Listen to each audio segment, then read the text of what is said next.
Josh here from JC Installs. Thought we'd have a wee chat about the Stinger radar detector and maybe some other radar detectors while we're at it. We've set one up in my personal vehicle, just a bit of a temporary gig in here. We've set it up with a front-only sensor. This is capable of running 2 sensors, front and rear. In fact, it's capable of running more than 2. What I thought we'd do is we'd go for a bit of a drive and we'd have a bit of a chat about it as we go. So on the Stinger display, because it's got a GPS speed display, it's telling us our speed in the top left-hand corner. At the moment, it's telling me I'm doing 47 k's an hour.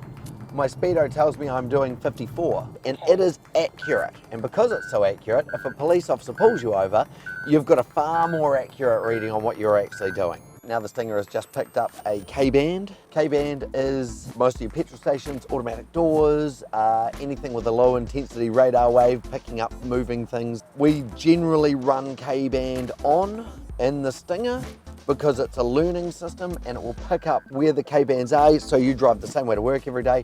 After a while of picking up that K-band in that same location, it just shuts it off. I can also touch the screen while it's coming up with those locations to mark them and edit them out myself.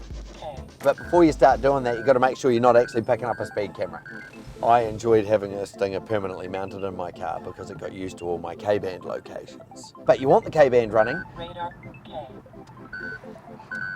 because what it does is it picks up the mobile speed cameras. The Stinger and the Genevo Pro are the only two that are actually going to be able to give you any real warning. So this Stinger is what I like to call the race car of radar detectors. It's got a military grade antenna, which is the thing sitting up there on the dash, which has got unbelievable range. It is the best range on the market.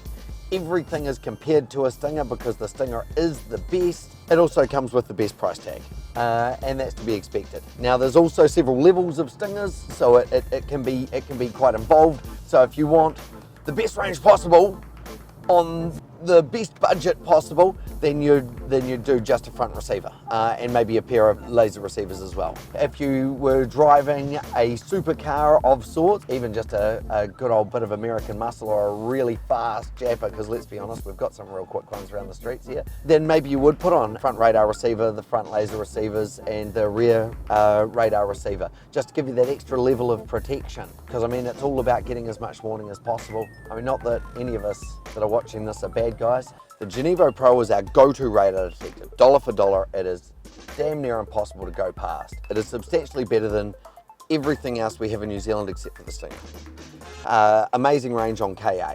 It's got the ability to, once again, get some mobile speed cameras, actually get you a little bit of range on those, like the Stinger. We're not talking miles of range, but we're able to get you some range. Both have got the ability to mark spots and cancel out K registration points throughout your drive. The Genevo has got a really usable interface and once again can also be paired with laser receivers.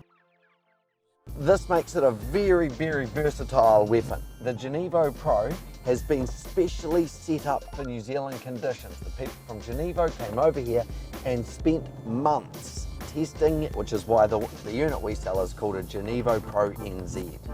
And although there is quite a price difference between that and the Stinger is definitely the best weapon on the market, but the Genevo, it's pretty hot on its tail.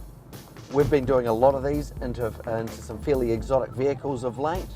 We've found customers are telling us how easy these are to use. So the K40 is brilliant, and because it hides away and it's just got the LED and the remote control, it's really user-friendly. It's really easy to operate. Once again, you can run front sensors and rear sensors and all sorts of things. You can add your laser receivers in there, so you don't have a mount fixed on your dash. The K40 once again has got excellent range. It doesn't have the range of the Genevo, but it's still very, very sensitive. It's not going to do the same job with the mobile speed cameras. I've still had a couple of people tell me that it got them a little bit ahead of time. Even a broken clock is right twice a day. Look, dollar for dollar, once again, it's a really hard one to go past. It is the cheapest of the 3 we've been discussing. So what we've talked about today is we've talked about 3 excellent radar detectors that are all worth looking at if you're looking at buying a radar detector.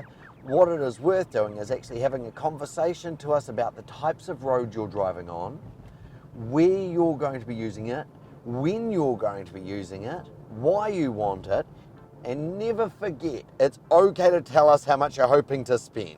These are set price units. Installation on all of them is reasonably similar. Come in, tell us the job and we'll make sure that you end up with the right radar detector to suit you, and that's what's really important.